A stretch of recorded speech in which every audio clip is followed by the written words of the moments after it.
Shalom Bapak Ibu Saudara yang dikasihi Tuhan. Setiap perubahan di alam roh akan selalu diikuti oleh perubahan di alam jasmani. Sekali lagi, setiap perubahan di alam roh akan selalu diikuti dengan perubahan di alam jasmani. Ketika kita bergerak dengan iman, kita sedang beroperasi di alam roh. Beroperasi di alam roh adalah ketika kita bergerak dengan iman. Bapak Ibu Saudara yang dikasihi Tuhan, ini hal yang sangat sederhana, lebih sederhana dari kebanyakan orang mungkin berpikir atau percaya, tapi sekali lagi saya katakan, ketika kita bergerak dengan iman, kita sedang beroperasi di alam roh.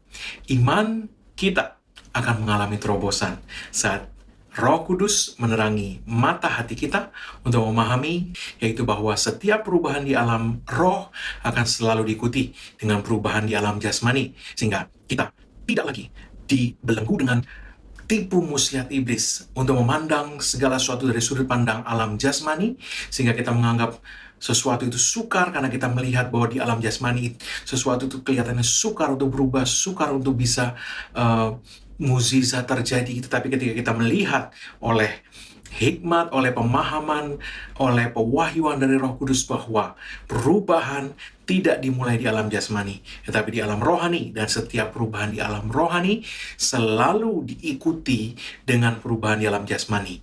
Kalau Roh Kudus menyingkapkan itu kepada kita dan mata kita melihat itu, maka iman kita akan mengalami lompatan.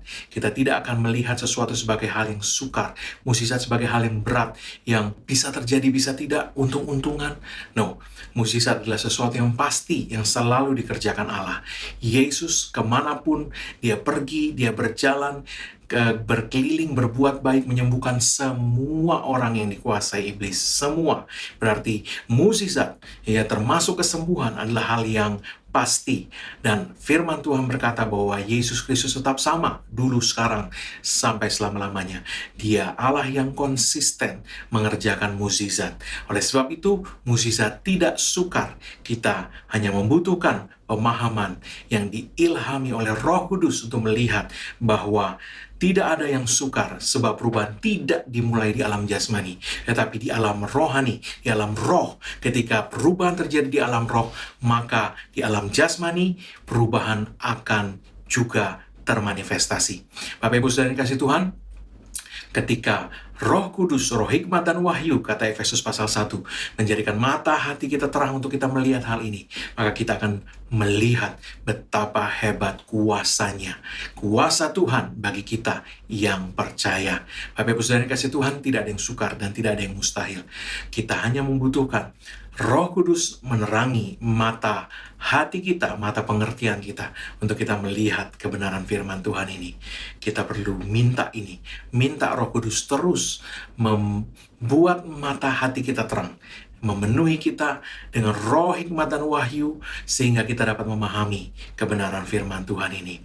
Bapak Ibu Saudara yang kasih Tuhan, perubahan sekali lagi tidak dimulai di alam jasmani. Sesuatu yang sukar kita lihat di alam jasmani, itu dengan mudah berubah ketika perubahan terjadi di alam roh.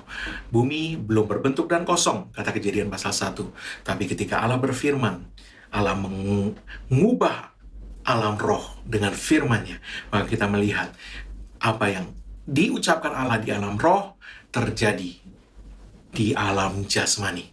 Haleluya.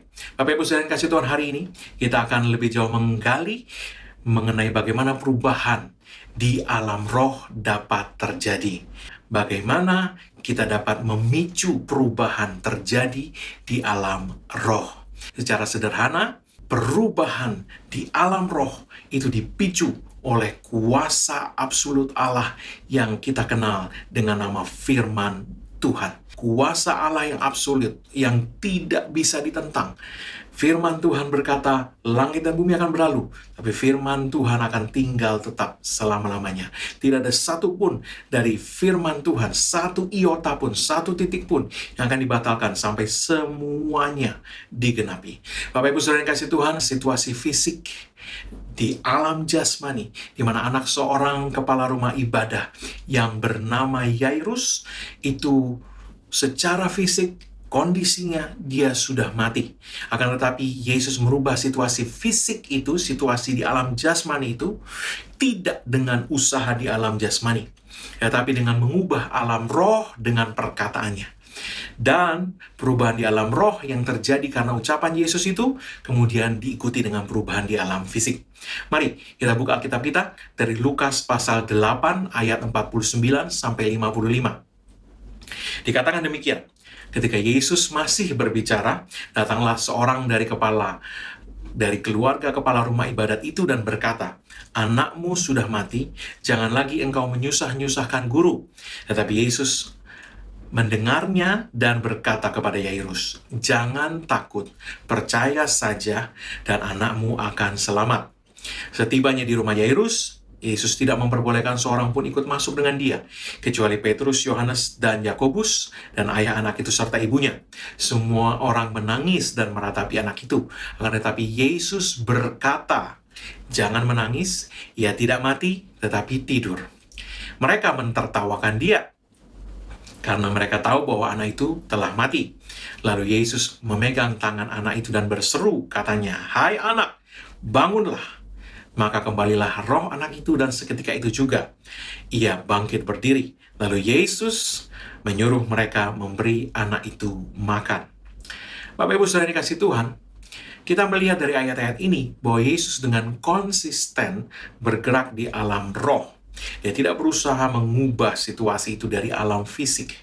Dia tidak terjebak dengan tipu muslihat iblis untuk mengejar, mengusahakan sesuatu dari alam roh, sehingga kita terbentur dengan sesuatu yang kelihatannya mustahil, sesuatu yang kelihatannya impossible, tidak mungkin terjadi. Tetapi dia bergerak dari alam roh, sama seperti langit dan bumi ini, fisik. Itu diciptakan dengan kuasa yang mengalir dari alam roh, perubahan yang dipicu Allah di alam roh dengan firman-Nya. Jadilah terang. Maka terang itu jadi. Demikian juga Yesus beroperasi dengan cara yang sama. Dia bergerak di alam roh dan firman-Nya, dengan firman-Nya dia memicu perubahan di alam roh yang kemudian diikuti dengan perubahan di alam fisik. Saya akan mengulangi ini terus-menerus agar kita memahami benar beginilah kuasa Tuhan mengerjakan perubahan dalam hidup kita, sehingga tidak ada yang sukar, tidak ada yang mustahil. Kenapa? Karena bukan alam fisiknya yang perlu diubah. Karena itu banyak orang terjebak dengan, wah ini susah, ini keras, ini mustahil, ini nggak mungkin. Kenapa? Karena mereka melihat secara fisik itu sesuatu yang tidak mungkin terjadi, sesuatu yang tidak bisa terjadi, sesuatu yang sangat sukar untuk bisa terjadi. Tapi ketika mata kita dicelikan roh Allah, sehingga kita melihat bahwa perubahan tidak dimulai di alam fisik, kita tidak perlu berusaha mengubah sesuatu secara fisik, tapi ubah alam rohnya. Maka apa yang telah berubah di alam roh akan diikuti dengan manifestasi. Perubahan yang sama akan terjadi juga di alam fisik. Bapak Ibu Saudara dikasih Tuhan, Yesus tidak terpancing untuk memberikan reaksi dan berusaha untuk mengubah situasi dari alam jasmani. Dia terus dengan konsisten bergerak di alam roh. Hal pertama yang Yesus lakukan adalah melepaskan perkataan yang memicu perubahan di alam roh. Dia berkata, "Jangan takut, percaya saja dan anakmu akan selamat." Perhatikan, Yesus secara spesifik mengucapkan sesuatu. Dia tidak hanya menghibur, sabar, tenang, jangan takut, sudah tenang saja. No. Dia secara spesifik mengucapkan perubahan yang dia mau. Anakmu akan selamat.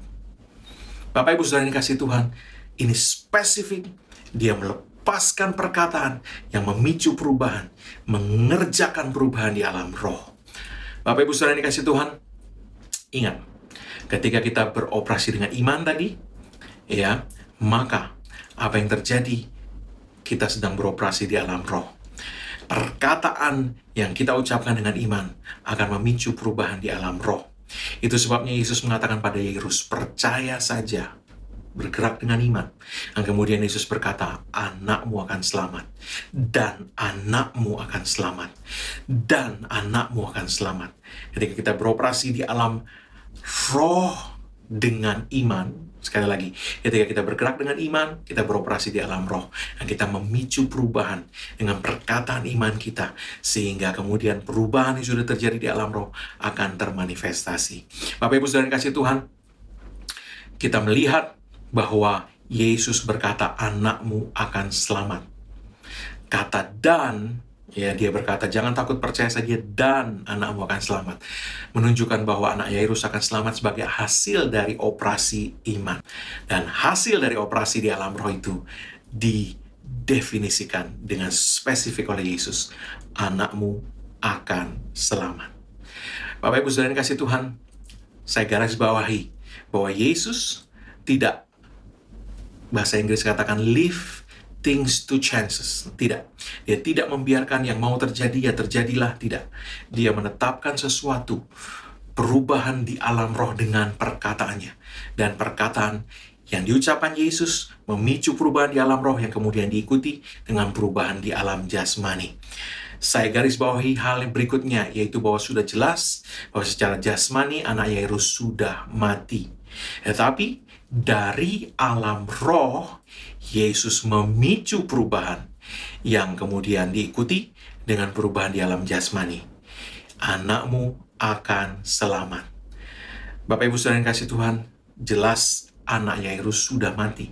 Itu sebabnya Yesus ditertawakan ketika Yesus berkata anak itu hanya tidur. Jelas secara jasmani dia sudah mati. Tetapi itu tidak membuat Yesus berhenti. Tidak membuat Yesus putus asa atau memandang sesuatu sebagai tidak mungkin, mustahil, dan sebagainya. Tapi dia bergerak di alam roh, melepaskan perkataan iman, dan kemudian memicu perubahan dengan perkataan itu di alam roh. Bapak Ibu Saudara yang kasih Tuhan, kita melihat bahwa perubahan di alam roh kemudian diikuti dengan perubahan di alam jasmani. Anak Yairus hidup kembali. Kita melihat di ayat 51-53 bahwa ketika Yesus sampai di rumah Yairus, semua orang mentertawakan Yesus. Sebab mereka tahu bahwa anak Yairus memang sudah mati. Tetapi Yesus tidak mengucapkan hal yang mereka semua tahu. Dia tidak bergerak di alam jasmani, dia tidak membiarkan dirinya dipengaruhi dengan hal-hal yang terjadi di alam jasmani. Dia bergerak di alam roh, dia mengucapkan perkataan yang selaras, yang konsisten dengan perkataannya yang pertama. Dia berkata tadi, anakmu akan selamat. Sekarang dia berkata, anak itu tidak mati, tetapi tidur. Anda perhatikan, Yesus tidak berhenti bergerak di alam roh. Dan bahwa Yesus konsisten. Yesus di sepanjang waktu konsisten, perkataannya konsisten, imannya konsisten. Dia tidak berkata anakmu akan selamat saat di perjalanan, tetapi ketika sampai di rumah Yairus dan orang-orang terlihat menangisi anak Yairus yang sudah mati itu, dia kemudian tidak merubah perkataannya. Yesus tetap mengucapkan hal yang konsisten yang dia ucapkan dari semula. Dia berkata, anak itu hanya tidur. Bapak Ibu Saudara yang kasih Tuhan, sadari, ini sangat penting bahwa setiap perkataan yang kita lepaskan dengan iman, baik itu iman positif atau iman negatif yang kita bisa katakan sebagai ketakutan. Ketakutan itu adalah sesuatu yang kita percayai, sesuatu yang buruk akan terjadi. Nah, ketika kita bergerak dengan iman, mengucapkan sesuatu, maka apa yang kita ucapkan akan memicu perubahan di alam roh. Sebagai anak-anak Tuhan, kita perlu sangat menyadari hal ini. Entah perkataan kita yang lahir dari percaya dalam hati, entah itu percaya negatif atau positif, ya, kita lepaskan perkataan itu. Entah perkataan itu positif atau negatif, dia akan memicu perubahan di alam roh. Kalau itu positif, dia akan menghasilkan buah yang positif buat kita. Kalau itu negatif, dia akan membawa hasil yang negatif buat kita. Bapak Ibu Saudara kasih Tuhan, masalah yang banyak terjadi adalah bahwa banyak anak-anak Tuhan tidak menyadari bahwa iman kita itu bisa positif atau negatif, dan hasilnya berbeda. Kalau kita membiarkan iman kita dipengaruhi situasi, maka kita tidak bisa konsisten. Seperti yang kita lihat pada Yesus tadi. Adalah sangat penting untuk tidak membiarkan apa yang kita lihat di alam jasmani mempengaruhi iman kita. Karena kalau fokus kita pada apa yang kita lihat dalam jasmani, iman kita akan dirontokkan. Ini sangat penting. Yesus tidak mengucapkan, anakmu akan selamat, dan 15 menit atau 30 menit kemudian mengubah perkataan itu. Tidak. Dia mengucapkan anakmu akan selamat. Dan kemudian 15, 30, atau 60 menit dalam perjalanan akhirnya tiba di rumah Yairus. Dia melihat fakta di alam jasmani memang anak Yairus sudah mati, dan orang yang ada di sana tahu itu, mereka menangisi anak itu. Yesus tidak membiarkan imannya dirontokkan dengan memandang kepada situasi fisik, situasi jasmani. Dia terus bergerak dengan iman. Dia tidak meralat ucapannya. Dia konsisten dengan ucapannya. Dia konsisten dengan imannya. Dia terus bergerak di alam roh ke arah yang sama yang dia sudah deklarasikan sebelumnya. Anakmu akan selamat. Dia tidak maju mundur di alam roh. Bapak Ibu Saudara yang kasih Tuhan, ucapan Yesus memicu perubahan positif, dan dia tidak mengucapkan sesuatu yang membuat perubahan positif itu berbalik arah. Bapak Ibu Saudara yang kasih Tuhan, dia terus maju. Ucapannya terus-menerus memicu perubahan positif di alam roh. Dan kita kemudian melihat buahnya di alam jasmani. Anak Yairus yang sudah mati itu hidup kembali. Kita perlu menyadari bahwa setiap ucapan kita yang lahir dari iman itu mendorong perubahan di alam roh, memicu perubahan di alam roh. Ketika kita mengucapkan sesuatu dengan konsisten, kita terus mendorong maju perubahan di alam roh ke arah yang sama yang kita inginkan. Tidak maju mundur, tapi terus maju sampai buahnya kita nikmati di alam jasmani. Sebab setiap perubahan di alam roh selalu diikuti dengan perubahan di alam jasmani. Sampai buahnya kita nikmati di alam jasmani. Amsal 18 ayat 21 berkata, hidup dan mati dikuasai lidah. Siapa suka menggemakannya akan memakan buahnya. Siapa suka menggemakannya, sampai suka menggemakannya. Bukan sekedar coba-coba, bukan sekedar 1-2 hari, bukan sekedar kadang-kadang, tapi suka menggemakannya, akan memakan buahnya. Hidup atau mati, entah lidah kita terus menggemakan yang mana. Firman Tuhan ini berkata kita akan memakan buah dari apa yang lidah kita secara konsisten menggemakannya. Yang kita gemakan, hidup atau mati, positif atau negatif, akan kita makan buahnya. Oleh sebab itu, secara konsisten gemakanlah yang positif. Gemakanlah firman Tuhan. Gemakanlah apa yang Tuhan sudah ucapkan, yang Tuhan tunjukkan kepada kita mengenai diri kita dalam firman-Nya. Gemakan itu terus. Suka menggemakan akan memakan buahnya. Haleluya. Yesus memakan buah dari perubahan yang dia picu dengan ucapannya secara konsisten. Dengan ucapannya dia memicu perubahan di alam roh, dan dia terus dengan konsisten memicu, mendorong perubahan di alam roh itu ke arah yang sama. Dan dia kemudian memakan buahnya. Dia terus dengan konsisten mengucapkan hal yang sama. Terus konsisten, sejalan, tidak berubah. Kita melihat di ayat 54 dan 55. Setelah ditertawakan orang, Yesus kembali mengucapkan hal yang sama. Konsisten. Ya, dan kita melihat buahnya terjadi. Lukas 8 ayat 54 sampai 55 dikatakan, lalu Yesus memegang tangan anak itu dan berseru. Ingat, satu ayat di atasnya dia baru saja ditertawakan. Tapi Yesus memegang tangan anak itu dan berseru, katanya, hai anak, bangunlah. Dia katakan bangunlah, karena sebelumnya dia berkata anak itu tidak mati tapi tidur. Maka dia bangunkan anak itu, dia berkata bangunlah. Anda lihat dia konsisten. Ayat 55 berkata, maka kembalilah roh anak itu, dan seketika itu juga ia bangkit berdiri.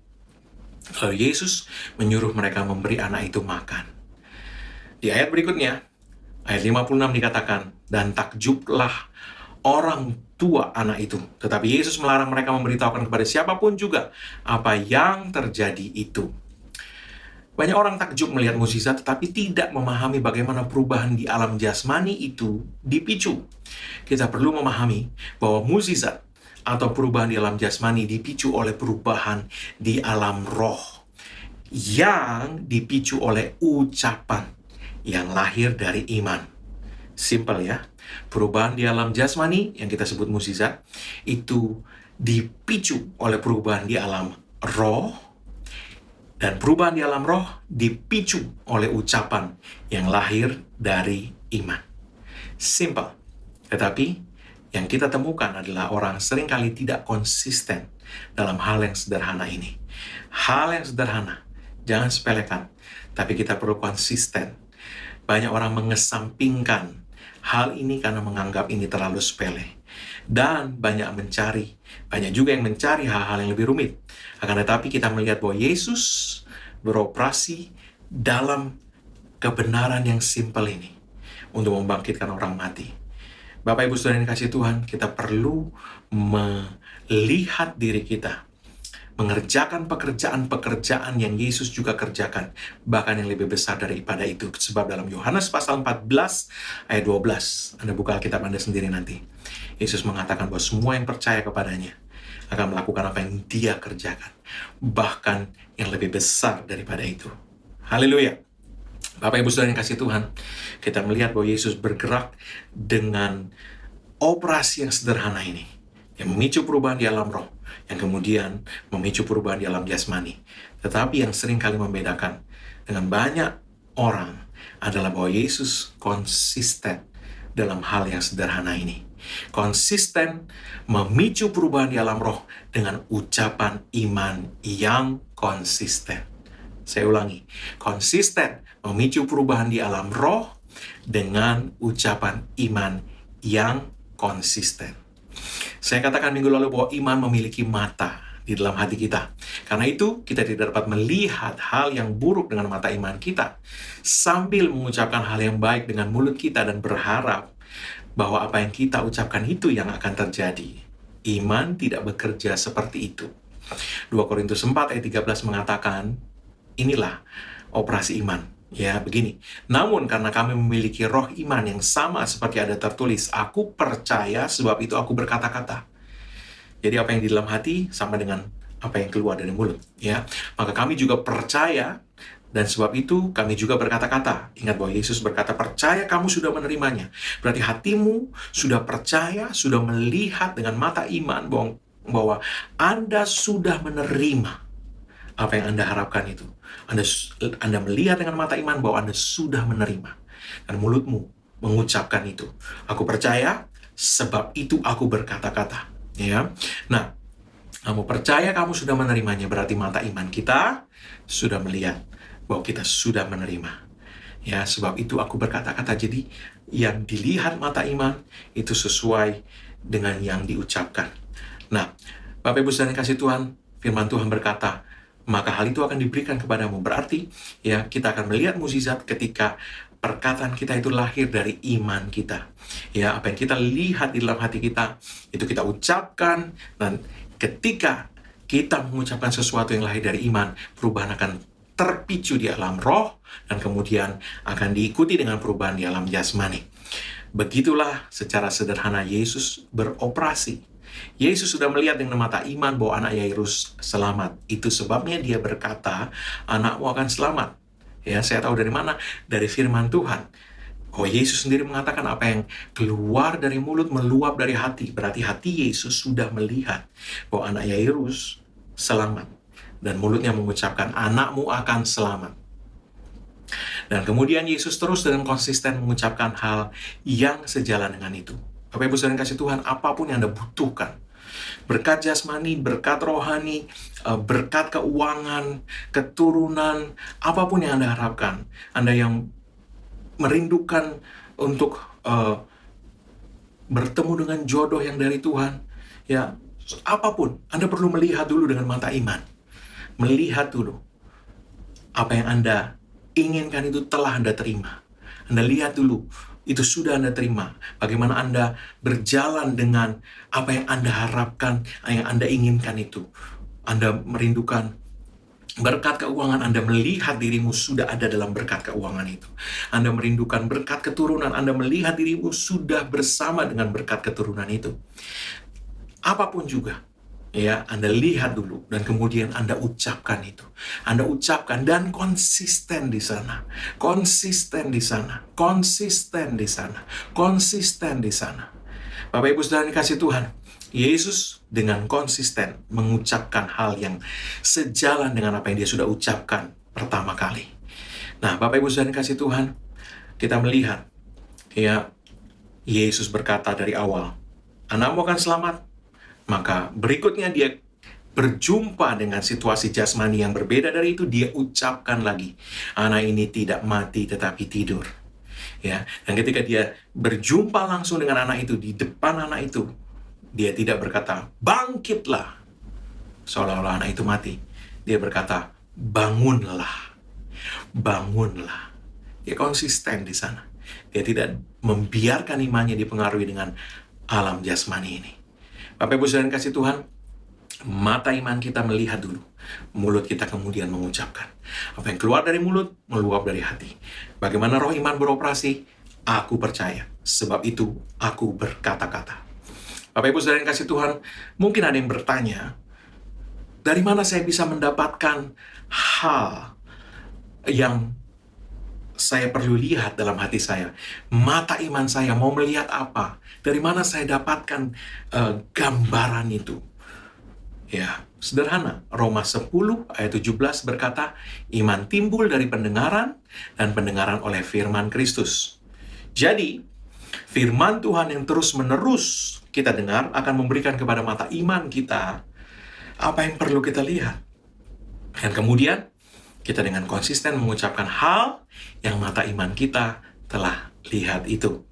Bapak Ibu Saudara yang kasih Tuhan, mata iman kita melihat dari apa yang terus-menerus kita dengar dari firman Tuhan. Ya, kita mengucapkan apa yang kita lihat itu, kita mengucapkan firman Tuhan. Dan kita terus mengucapkan itu dengan konsisten. Maka perubahan di alam roh dipicu, ya, oleh firman Tuhan itu. Dan ketika kita dengan konsisten melihat dan mengucapkan hal tersebut, kita terus mendorong maju perubahan di alam roh ke arah yang kita telah lihat dengan mata iman kita.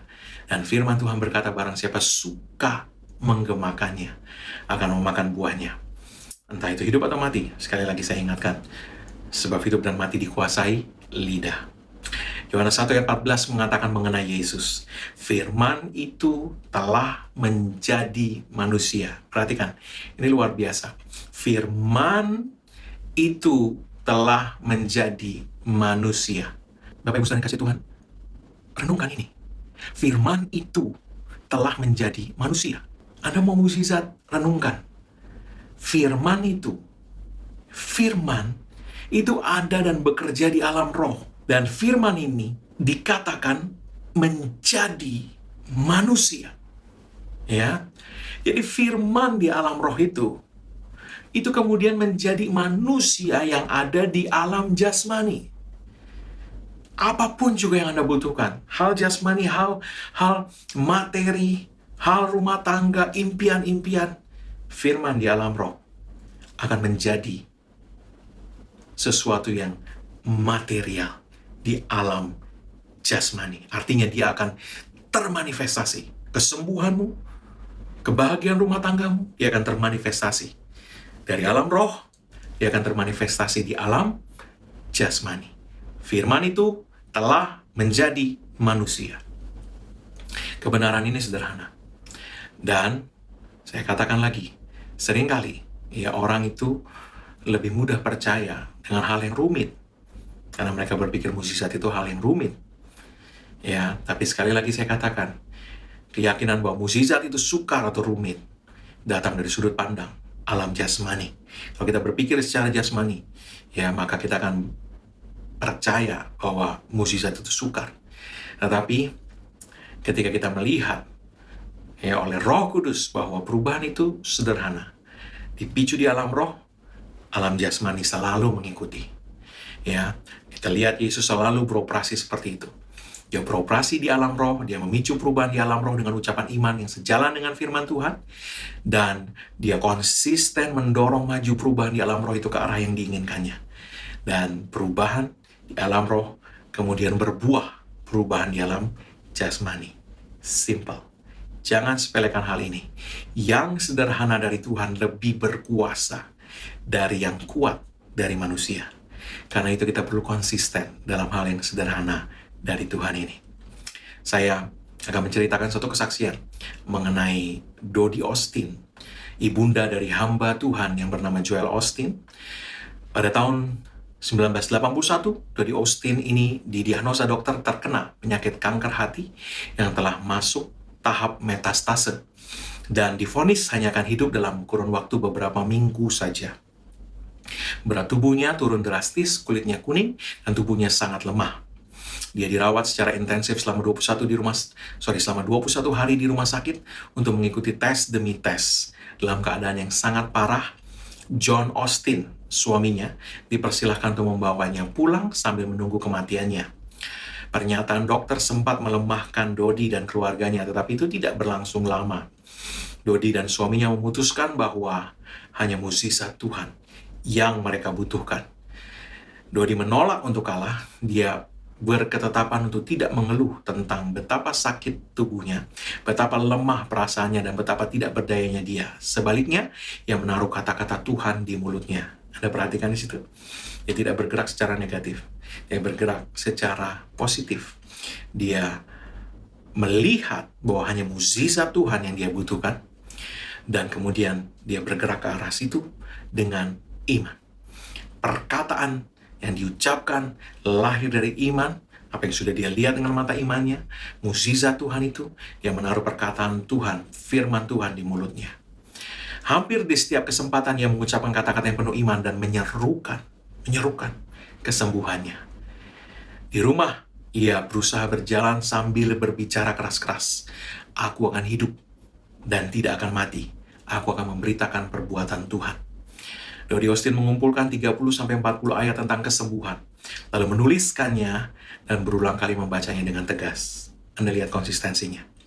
Salah satunya adalah dengan panjang umur akan kukenyangkan dia, dan akan kuperlihatkan kepadanya keselamatan daripadaku. Ini Mazmur 91 ayat 16. Dodi Austin menggabungkan kata-katanya dengan firman Tuhan, ya, artinya ucapannya itu diselaraskan dengan apa yang firman Tuhan katakan. Mungkin kita tidak mengutip seluruh ayat terus-menerus, tapi ucapan kita selaras dengan apa yang firman Tuhan sudah bilang. Ya, dia konsisten dalam hal itu. Dan beberapa waktu kemudian situasi jasmaninya mulai berubah, keadaannya mulai membaik. Ingat, konsisten. Dia mendorong perubahan di alam roh ke arah yang sama, maju terus, tidak maju mundur. Ya, dan dikatakan dia mendapatkan kembali selera makannya, berat badannya bertambah, kekuatannya pulih, mukjizat yang dinantikannya tidak terjadi dalam satu malam. Tetapi seiring dengan konsistensinya berjalan dengan iman, melihat dengan iman, dan berkata-kata dengan iman. Ya, terus mendorong perubahan di alam roh. Dodi hidup puluhan tahun lagi sampai hari ini. Usianya 86 tahun hari ini. Dia dapat menghadiri acara wisuda putranya, menyaksikan kelahiran cucu-cucunya, dan mendampingi suaminya melayani Tuhan. Mukjizat dari Tuhan telah termanifestasi di alam jasmani dalam kesembuhannya yang sempurna. Bapak Ibu Saudara kasih Tuhan, dengan mata iman, teruslah memandang diri kita sebagaimana Tuhan memandang kita. Bagaimana Tuhan memandang kita, Pak? Dari yang firman-Nya katakan, oleh biri-biri Yesus kamu telah sembuh.